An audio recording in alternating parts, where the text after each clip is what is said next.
There Okay, you go. so, all right, so welcome, Professor Collins. So first question to many on the call will be especially relevant since you were a Boston undergrad here is, as someone who started in electrical engineering and computer science, why and how did you transition to biblical studies? Sure. Well, first of all, thank you very much for having me, and it's a treat to be with you all, and as it were, to visit Cambridge again, where I haven't been for a while. I started at MIT in 1972 as an undergraduate, and so I was class of 76, and then finished my master's in 78. Systems engineering was my area of focus. And I was converted to a living Christian faith in the middle of my second year, so around Christmas time of 1973. And I was being discipled by one of the parachurch ministries in New England, and I learned a lot of Bible memorization, a lot of personal evangelism skills, and so forth. But one of the things I didn't get was a sense of my place in the larger world. Does God care about my place in the larger world? Does he care about things like falling in love? Does he care about things like liking my job or not liking my job? And how do I just lean into all these things? So lots of biblical and theological questions came to my mind that I realized I didn't have the tools to answer. So my initial goal in going to seminary, after I worked in Cambridge for consulting firms for about 3 years. And in the course of that, I married someone who is also an MIT graduate, bachelor's and master's. But my initial goal was to get some tools for thinking about these things, and actually thought that I'd probably then return somewhere to a PhD program and finish a PhD in systems engineering. But I sort of got caught into the seminary milieu. The studies just grabbed my imagination and my interest and so forth.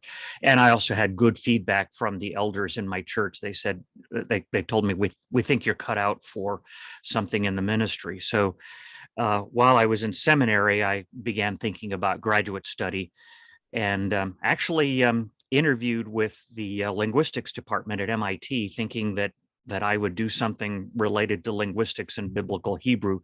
And the chairman very wisely counseled me that that wasn't exactly what they do, so I would be better off in what he called a more philologically oriented program. The study of particular languages, the history of the languages, interpretation, and so forth, which is what I ended up doing, is studying ancient Semitic languages, the ancient languages of the Near East. And so that's the story. There are no bright lights going off or anything like that. It just the way things opened up and my own interests sort of morphed as I proceeded. Oh, that's great. Great story, great background. Knowing what you know today and now looking back at your career, what would you have changed in your educational training? Well, some of the things that I've alluded to that I didn't know back then is that it's actually pleasing to the Lord for me to enjoy doing the things that I'm given to do. So I had a conflict between the activities of the parachurch group and attention to my studies and so forth.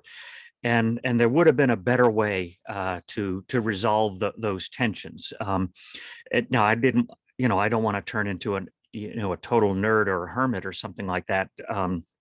But also in the context of that, more attention to a community, a church community, a community of people who have similar experiences to me, but also a community of people that have different experiences to me, because I still have to grow as a person, but my enjoyment of my studies is a part of my growth as a person. And that's what I wish I'd known.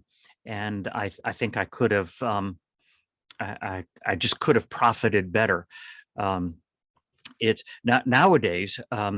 I'm realizing I've got in my head a particular project that I'm going to be doing once I clear my desk of all the other things I'm currently committed to, where I want to look at the question of Bible translation from the perspective of systems engineering, of optimizing a system, and you have to do trade-offs and you have to do multi-dimensions and so forth. So I think that my background will provide a unique perspective, and what I hope is a helpful perspective on a subject that one might not have thought of as, right within one's wheelhouse. But so just be encouraged, I guess. You never know what's going to happen, and I guess don't worry about it either. Yeah, my master's was in signals and systems in Core 6, so we have more in common than I thought. Yeah. Well, I want to ask about something relating to your expertise as someone who knows Hebrew very well and uses your Hebrew in lots of ways, which we'll get to in a little bit. But one of the things that we talk about in our group is how much the university system has changed over the years and the centuries. And in particular, there used to be more emphasis on Hebrew, Greek, and Latin. At Harvard, it used to be a requirement that everyone show proficiency in Hebrew, Greek, and Latin in order to graduate. Of course, all those requirements have long been dropped. I'd love if you could speak to the value of people in the sciences or medicine, education, humanities, knowing the biblical languages. And again, you have a diverse group here, so would love to hear your perspective on that. Sure. Well, especially Harvard, with its history of training people for the ministry, it's no surprise that would be a stress. And it is commendable, the aspiration that you don't see nowadays to equip people with fluency in those languages, so they're not simply reading them or reading about them, but giving addresses in those languages and so forth. So for me personally, that was a part of the drive into biblical studies, is my fascination with languages and the human language capacity. I wished that I had started earlier in the study of languages. I did 4 years of Latin in high school, and surprisingly enough, it has stuck with me.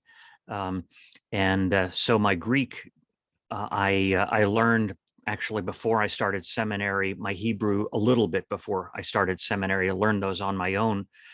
But I profited the most by having a human teacher, somebody who had fluency in those languages. So I've aimed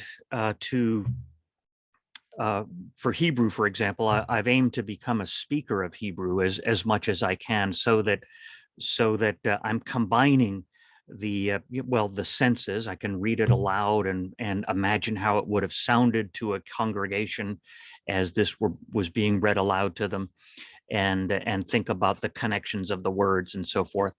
I've tried to do the same with Greek, so that's my daily practice then, is to read the Bible in Hebrew and Greek, and read other resources as well. I do think that that's important, because there are nuances and so forth that might not come through. I've just been reading a document that's it comes from the intertestamental period. It's often called Fourth Maccabees, and it celebrates what is often translated as devout reason as key to the moral life. And I mean, it's a very interesting piece of work, but in most translations, what they don't show you is the kind of repetition that goes through. There's the devout reason could be better translated pious reason, and that relates to piety and Godward piety and so forth. And so if you see it in the original, you can see a lot more of what's going on. At the same time, being fluent in another language takes away some of the mystique. I think sometimes people get the impression that there's something mysterious in Hebrew or in Greek that is access, say, to otherwise hidden knowledge, and that leads to danger, because then then you get things that are idiosyncratic and goofy and even elitist and so forth. So I think fluency helps you with both of those, really. Yeah, you've articulated what is often called the communicative approach in your language acquisition there, are the importance of being able to speak and read there. Randall Booth and others have been emphasizing this for many years. Maybe in the Q&A we can come back to that. I want to leave ample time for that, because it is a great question that I know many people here. We used to do, we're not done in a while, but we used to do Greek and Hebrew before the society started, as a way just to get people who are not necessarily biblical specialists, but to engage there.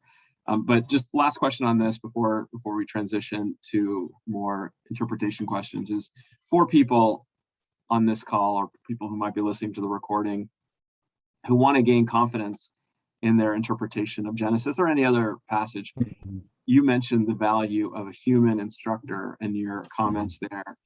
How would you advise them to study, say, Hebrew? I'm assuming then that you would say do a real class with a real instructor with sufficient skill to be able to do something like a communicative approach. But is that a fair interpretation of what you said? What about online courses? What about just learning to use logos in accordance well? Yeah.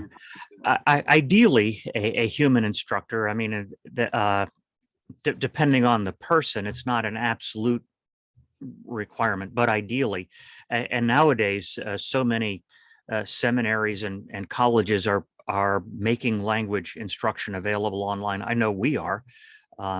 That it isn't unreasonable to try to do that, but also what you have to do, what you have to be careful about, and this is something I've become very much more attuned to as I've got older and I see it going on, is and this happens with people in the sciences. It also happens with people in biblical languages or in theology or something like that, is that they will portray something that is sort of out of the mainstream as if it's the truth. And the only reason that everybody else doesn't accept it is because they're not listening, or they're stupid, or they're prejudiced, or something like that. And so, if somebody tells you, listen, I'm going to let you in on a secret, that's, your radar should start sending off the alarm. I'm not interested in a secret. I just want to know the Hebrew or Greek language, so yeah, and I used the word idiosyncratic before, and what people have to do, like I'm a specialist in certain things, and what I should do is to be honest with you, if you're not a specialist in my discipline, to tell you where not everybody in my discipline holds the same view as I do, and to see if I can give you a reason why I hold the view that I do, and why I think that solves some problems that my colleagues aren't sufficiently solving. So that there has to be a kind of transparency about it, and that's certainly true in the sciences as well, as we try to communicate to the non-specialist public. Yeah, thank you. We're going to transition now more into Genesis and your corpus here. One of the things that you point out in your writings and your talks, many of which I've listened to, is the kind of the literal interpretation that you hear all the time. You've pointed out that phrase is not nearly as straightforward as most people think. You've drawn a lot from C.S. Lewis, who was a very skilled literary scholar of Oxford and Cambridge, drawing resources on learning what it means to read literarily. And I've often felt that literarily interpretation would be probably a more helpful way to use that expression. And I think there's this sense that we have in the modern world of this literal interpretation, and what people mean by that is a particular type of interpretation, but they assume that that's somehow more accurate. And it feels to me like some of our deficit in the modern world originates from our educational system. Mhm. Maybe you disagree with that, but I would love to hear your comments on just macro picture, how we are where we're at with respect to our education system and what we come to read, how we come to read the Bible, and how we bring Mhm. the concepts of a literal interpretation to that. So if you could speak to that, that'd be great. Sure. Well, yeah, and what's grown up, especially in the 20th century, and it in biblical studies, it really originates towards the end of the 19th century. The notion that a literalistic reading is the most honest. So that if a person describes, I mean, think about it. If a person describes the time of the sunrise, then a literalistic interpretation means that you think that the sun is moving and it comes up over the horizon. And by using the term sunrise, you're actually denying, other theories about the Earth's rotation and so forth. Um, whereas uh, intuitively we recognize that we use language at a variety of levels, and we use language for a variety of purposes. um, I might sit down at the table and make the comment, there's no salt on the table. And you might, if you were so inclined, to take that as me making an observation about the condition of the table. But really it's a recognition that we need the salt shaker and somebody needs to go get it. Um, and so, I mean, these kinds of things are widely recognized now in modern linguistics in the discipline called pragmatics, what we use language for. But actually, historically, it came under the department of what was called rhetoric. Um, uh, again, what effects you aim to achieve by your use of language. Um, and so I think linguists, anyway, have become more aware that we use language for a variety of different purposes. So Chomsky at MIT, of course, is extremely important in the history of linguistics. A very, very major contributions that he made. But the Chomskyans are a little bit grudging when it comes to the area of pragmatics. And that's partly because they're thinking of language primarily as a computational capability.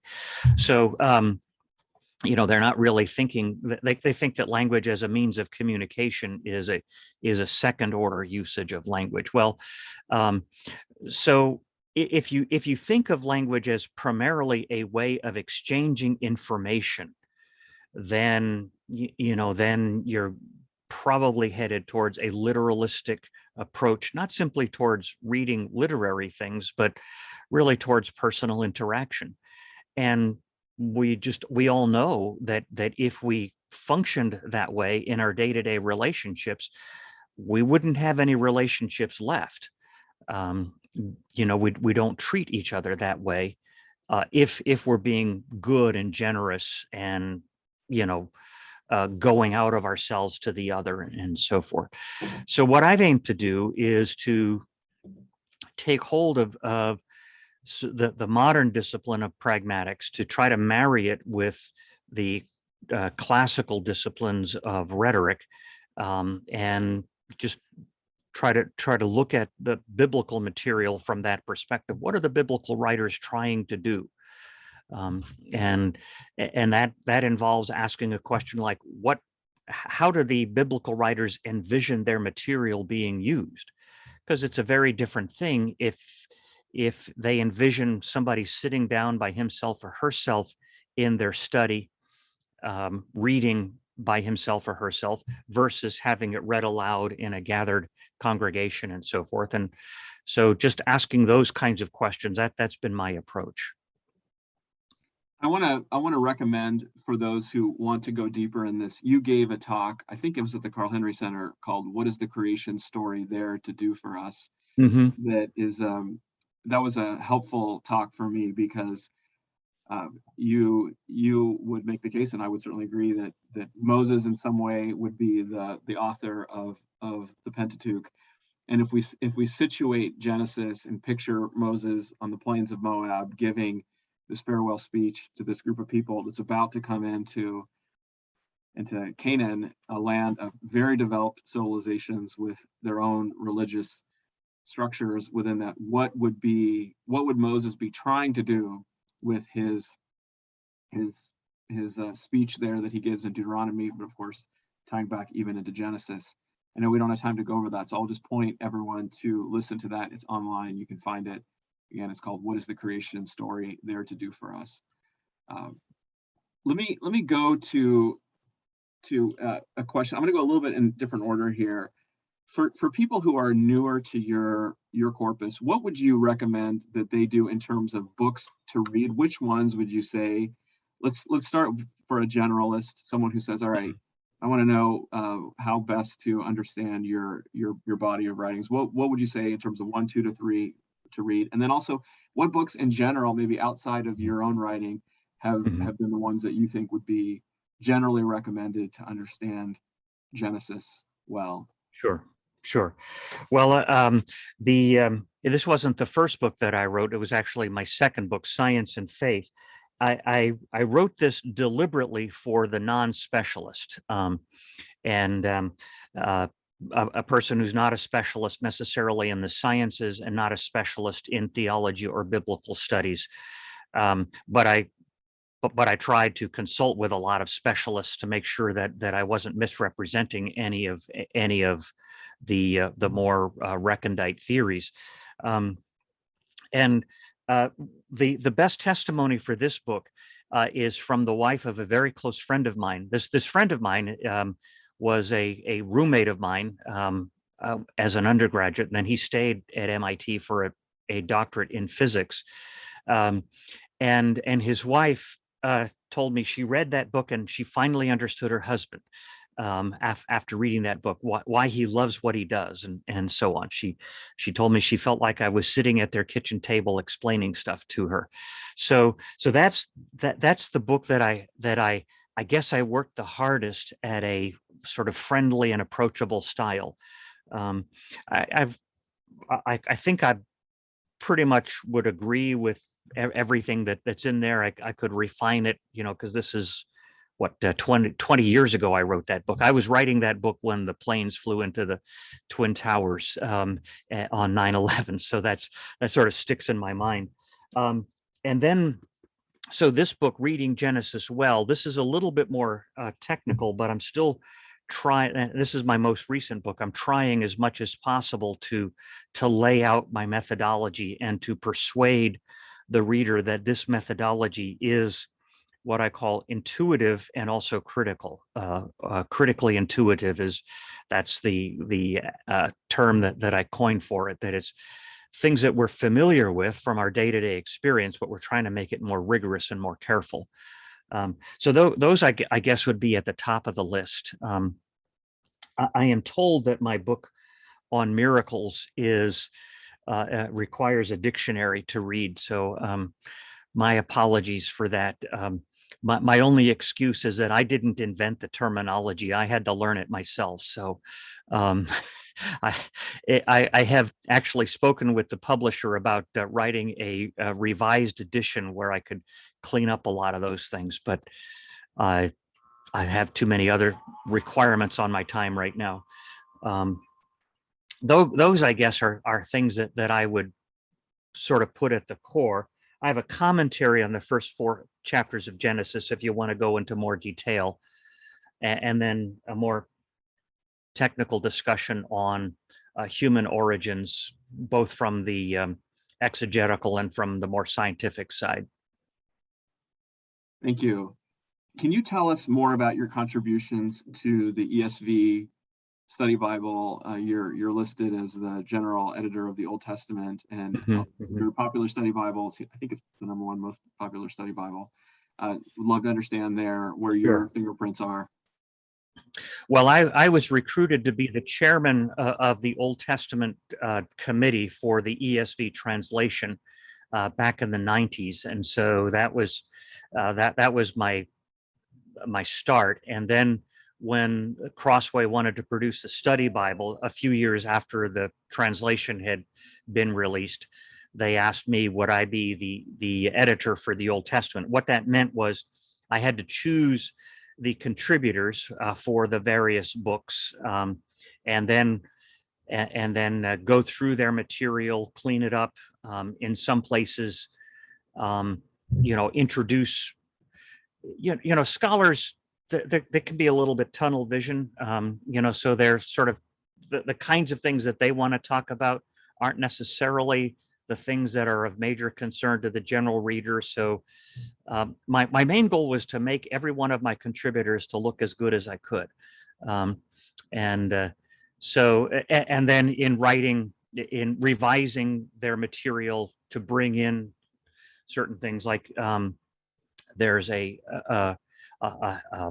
history of redemption discussion in the introduction for each of the Old Testament books, and I provided that for each of the books because most of the scholars aren't really thinking of those kinds of questions.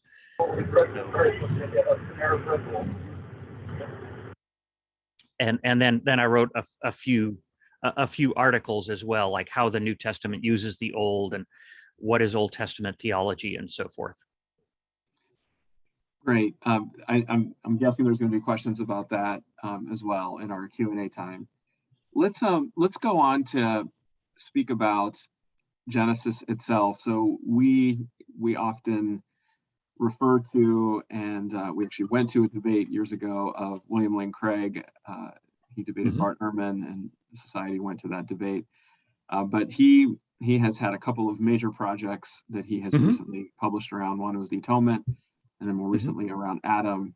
Yeah. And I was slightly surprised at some of his conclusions there, not at all shocked, but he has strenuously tried to make the case that we should describe Genesis 1 to 11 as a term that he did not originate, but he calls it mytho-history. Right. And you explicitly, having read your Genesis 1 to 4 book, you use different language. You use the term exalted prose for Genesis 1 to 4. And William Lane Craig goes as far as to say that, and he actually cites you, he goes as far as to say that he feels like unless we embrace that kind of nomenclature, that we do a disservice to the church. Made some pretty strong statements there. I would love to hear your comments on terminology and how we classify, let's call it Genesis 1 to 11. I know your focus is more on Genesis 1 to 4, but love to hear your comments there. Right. So here's the book by Bill Craig on In Quest of the Historical Adam that you're referring to. And if you look on the back cover, you'll actually see something from me commending the book. And so I think it's a valuable book. It's especially valuable because he's not a specialist either in biblical studies or in the scientific material that he then surveys in the second part of the book. But he does, I think, a commendable job as a non-specialist of trying to sort through the craziness of the specialists, because we are crazy, because we all disagree and so forth. And yeah, and as a matter of fact, in another week and a half, I'll be giving a paper at a conference where I'm, from an exegetical perspective, responding to Bill's book, and then he's going to respond to our responses. I'm part of a panel that's responding to him. So so his designation, mytho-history, first of all, he finds it in one of the Assyriologists, a very prominent Assyriologist, Thorkild Jakobsen. Now, the Assyriologist, that's a discipline that grew up, especially in the late 19th, early 20th century, as archaeological finds in Mesopotamia began to accumulate and people began deciphering the ancient languages. So Assyriologists aren't just limited to Assyria, which is the northern part of Mesopotamia, but then in the southern part, Babylonia, and then the ancient civilization of Sumer. And the reason I say that is that Jakobsen was a scholar, especially in Sumer, and that So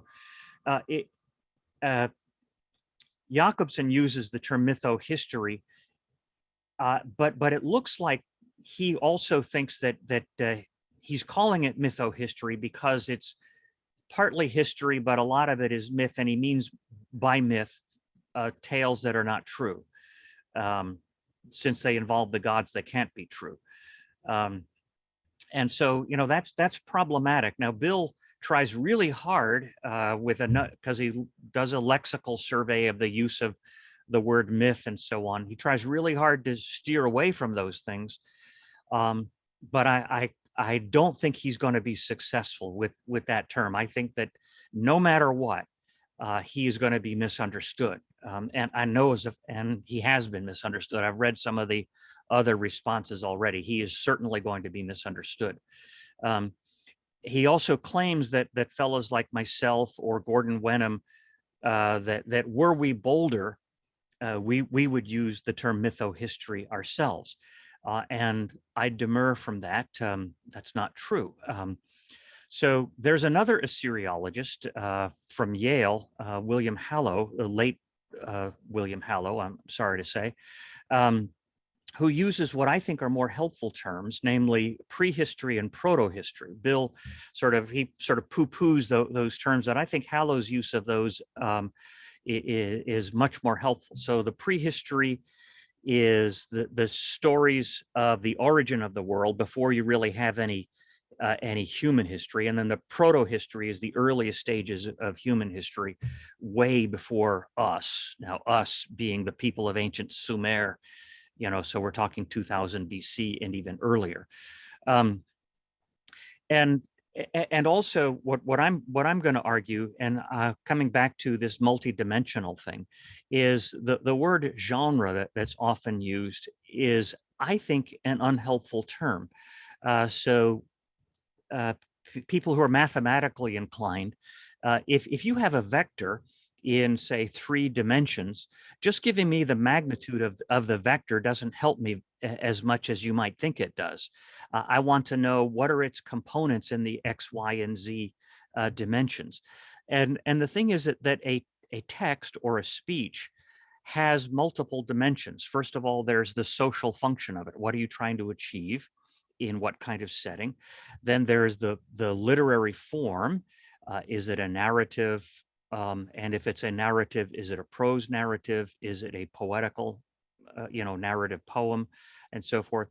There's the style of the language and so forth. And so I think that Bill has collapsed into just giving me the magnitude of a vector without really understanding the dimensions of the vector. And so I would argue that prehistory and proto-history are the social function, and the social function that's being exercised is positioning our current lives in light of where we came from, and then you can look at the various literary features, and I think we can talk about a high level of pictoriality in the material in Genesis 1 through 11. And so, for example, the description of the Garden of Eden is such that a person who's familiar with the tabernacle of Israel would immediately interpret the garden as a sanctuary. And then that would have a rebounding effect on then how he or she approached the worship in the tabernacle. So was the author, was Moses really concerned to tell us exactly what a camcorder would have picked up had it been present in the garden? I don't think so. And so I'm not worried about that, but I'm not worried about what's myth and what's history here. I'm just, there's real events, and this is the appropriate way to picture them, seems to me to be a better way of looking at this material. So I think Bill has a problem there. He also talks about things that, if interpreted literally, would be palpably false, and that will just trigger all kinds of negative reactions. And I think he could have avoided that if he had talked instead about pictoriality. And then he also he's not strong enough on exactly what happened as a result of the disobedience of Adam and Eve. On the other hand, I think his instinct that a real origin of human beings, um, a unified origin, is really important and in fact is crucial. His instinct is very good, and he gives us one way in which we can envision it. It's not the only way, but it's one way, and so it's helpful from that perspective. Now, there's lots more that could be said. You don't want me to give you my whole paper, but Actually, what is that conference? So that those of us who won't be there can refer sure. to that later. It's the Evangelical Theological Society. I see. Yeah. And that's meeting in Fort Worth in another week and a half. By the way, those of us on the panel and Bill himself, I think, are all going to provide summary forms of our papers through the Carl Henry Center, which you mentioned before. Yes, So yes. so those things will be online. Great. Okay. Noted. And I'm gonna look those up. Okay. And again, I want to reserve some for the Q&A here, but let's talk now about one of the questions that you spent a lot of time on in your book, Did Adam and Eve Really Exist? Which is these two, not necessarily polar, but certainly not the same ways of reading scripture, the concordist approach versus the divine accommodation approach. And I will say that I generally have been a little bit suspicious of the sunset analogy that you sometimes hear in this conversation. Well, people will say, okay, when you read the Bible saying that the earth has foundations and four corners, etc., there'll be this appeal. Well, we use the term in the modern world sunset, sunrise, and we don't necessarily mean that the earth is stationary and the sun is spinning around us. The way that I have read the best advocates of the divine accommodation side, their argument is less, they would say that's just irrelevant. That's not even the right way to think about it. They would say that let's just suppose that Elijah or Moses or somebody had a flat earth view of the world, geocentric, etc., which we know that Luther, for example, did have that view. They would say that God is speaking through their pre-scientific worldview, and even if they happen to have a geocentric perspective, that shouldn't rattle our faith at all, because they would say the purpose of Scripture is the 2 Timothy 3, that Scripture is given for inspiration, for review, correction, etc. I want to get your perspective on this because, as I said, it's a major part of your book on Adam and Eve, and feel free to take your time on this because I do think this is a really important question. Sure. Well, what's interesting is the accommodationist view that you described is assuming a kind of literalistic approach towards the biblical statement, so that if it refers to the foundations, say that it's assumed that that's meant to be taken as a scientific statement, and really the people who assume that ought to be asking, where's the evidence for that? Especially since all of those passages, I mean, if you can do this online. I mean, you can just do take a search engine and ask for ancient pictures of the universe, and they draw these elaborate pictures, and all of the biblical texts that are used for that come from poetical passages, so the idea that we can construct what their actual view of the world was, the shape of the world, from the statements in the text is astonishing, to say the least. It's simply it's not true, and so actually what we don't know. What Moses thought about the shape of the world. We don't know what the Apostle Paul thought about the shape of the world, because it doesn't enter into any of their statements. I was taught as a boy, growing up in, my parents, since my family moved a bit, my parents always chose to have us live in the places where, the most prestigious public school districts were. And as a senior in high school, I wound up in Wellesley, Massachusetts. So those are the kinds of environments that my parents chose for us. But I was taught consistently that when Columbus sailed, it was to prove that the world was round, because everybody thought it was flat. The fact of the matter is that hardly anybody thought the world was flat in Columbus's day. In fact, the sphericity of the world was demonstrated as early as Plato and Aristotle. So we're talking about the 4th century BC. And there's no evidence that anybody Jewish was ever bothered by that. So that the idea that biblical adherence gives you some picture of the shape of the world is, I think, falsified by the historical evidence. It ought to be, this is where you ought to have a properly empirical and scientific approach to things. Okay, what evidence can you give me, for this position you're taking? Well, as it turns out, the evidence is missing. And the thing is that it's unclear that anybody in the biblical world had any particular notion as about how big the world was, what shape it was, and so forth. I mean, most of what they knew was very practical. How do you get from here to there? How do you avoid, swamps and mountains and so forth? Now, the Greek historian Herodotus he has a geography. He's one of the earliest writing geographers. And the limits of his accurate information go with the limits of, what we would call the civilized world. So he doesn't really know much about what's to the west of Greece. He doesn't know much about what's to the north of Greece or to the east of the Persian Empire and so forth.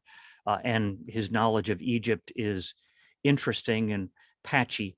But there's nothing corresponding to that in the Hebrew Bible. So I think, first of all, we just have to understand what kind of thing the Hebrew Bible is. And it isn't a geography of any sort. And that's not intended to be a negative statement. That's just a kind of grappling with what is this thing that we're dealing with? What is it? What is it there to do for its audience? So that's why I come back to, what is this? What are these passages there to do? And that's where you get into what can be called audience criticism in rhetorical theory. That is to say, that's not criticism like you're bad and you should listen to me and let me fix you, but rather, what are the needs of this particular audience? What are the pre-understandings and so forth? And the needs and the pre-understandings of the audiences for most of biblical history. So prior to the Babylonian destruction of Jerusalem in particular, and even somewhat after that, are people who are peasants working in subsistence agriculture, which, that's the majority experience of the human race for most of our history anyway. So that the kinds of concerns that, the kinds of questions that we might ask are not really front and center for them. The reason that they're tempted to worship other deities is because these other deities are promising to make their land productive or to make sure that they have children and so forth. So, it's a matter of seeing what we can do to get inside the needs of that audience and then position ourselves as heirs of that audience. Okay, so we're not the same as they are, but we're in an historical and organic connection to them. So how does this address our needs by analogy? So, that's my overall perspective, when it comes to reading these kinds of statements. And it is true. So, as a matter of fact, the biblical statements about sunrise and sunset, now those are conventions of English, to use that term. The biblical terms don't have strong notions of motion built into them. So, this would be an advantage of knowing a little Hebrew and a little bit of Greek, I guess, to recognize, okay, so that's the English word, but the Hebrew word, like the departure of the sun is the usual term for the sunset. And that's not strongly that's not too kinetic, really. And the rising of the sun is more often the shining of the sun than actual motion as well. So in any case, so the function of those statements isn't to commit anybody to a particular view of the relative motions of the sun and the planets, but rather to designate by convention what time of day we're talking about. That's And great. and we, and yeah, and we use conventions all the time without worrying about how literalistically we'll be taken. In fact, if somebody takes us in an overly literalistic fashion, we get frustrated because they're not cooperating. Right. I want to ask now, that's fascinating. Thank you for that. And yeah, it seems like broadly speaking that the way that you advocate reading Genesis in particular is outside the conventional schemes that are articulated between divine accommodation and concordism, which I really appreciate. And I would, again, recommend to everyone on the call or listening on YouTube later that they read for themselves this described in your books, and we can get more into Q&A. I'll say my favorite part of the book, your book on Adam and Eve, was where you had you're acknowledging that concordism is diminishing, certainly in academic circles and the circles that many of us operate in, but you strongly critique the anti-concordist position, which I really appreciate that there. And I'm actually going to point out here, I'm going to show it on the screen, that just a quote that you quote from other authors that is really interesting in the section of your book. I thought was, as I said, that was my favorite part of your book, where these authors, Wolters and Goheen, say to miss the grand narrative of Scripture is a serious matter. It is not simply a matter of misinterpreting parts of Scripture. It is a matter of being oblivious to which story is shaping our lives. Some story will shape our lives when the Bible is broken up into little bits and chunks, theological, devotional, spiritual, moral, or worldview bits and chunks. Then these bits can nicely be fitted into the reigning story of our own culture with all its idols. One can be theologically orthodox, devotionally pious, morally upright, or maybe even have one's worldview category straight, and yet be shaped by the idolatrous Western story. The Bible loses its forceful, informative power by being absorbed into a more encompassing secular story. And to summarize that section of your book, you basically make the case. So for those who haven't read the book, you contend that there is a historical Adam, and to fall into what is becoming ever-growingly popular,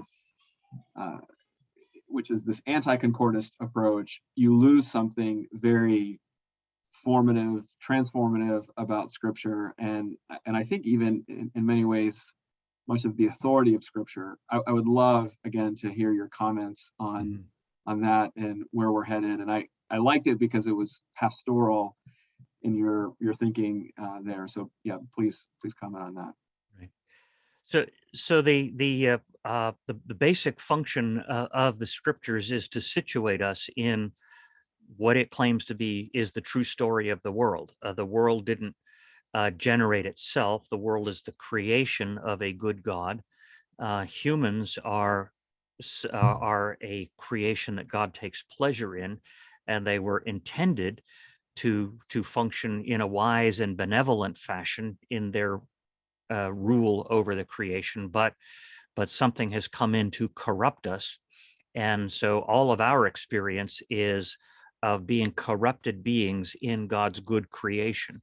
So that we have to tell the story the right way, which we claim corresponds to the true telling of the story, in order to find our place in the world in the here and now.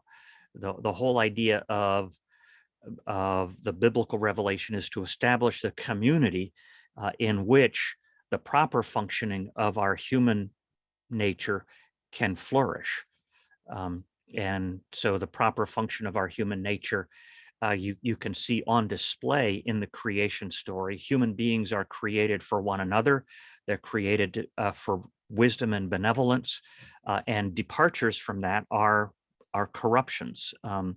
They're created to live lives and form communities based on faithfulness and commitment and so on. And so that we would want to have a community that sees both our damage and our dignity, and seeks to nourish the dignity and to accept the divine solution to our damage. Thank you for that. I'm going to ask one last question, and then we'll open it up for Q&A. I'm going to have to skip a lot of my questions, which I'm sure we could go on for many hours here.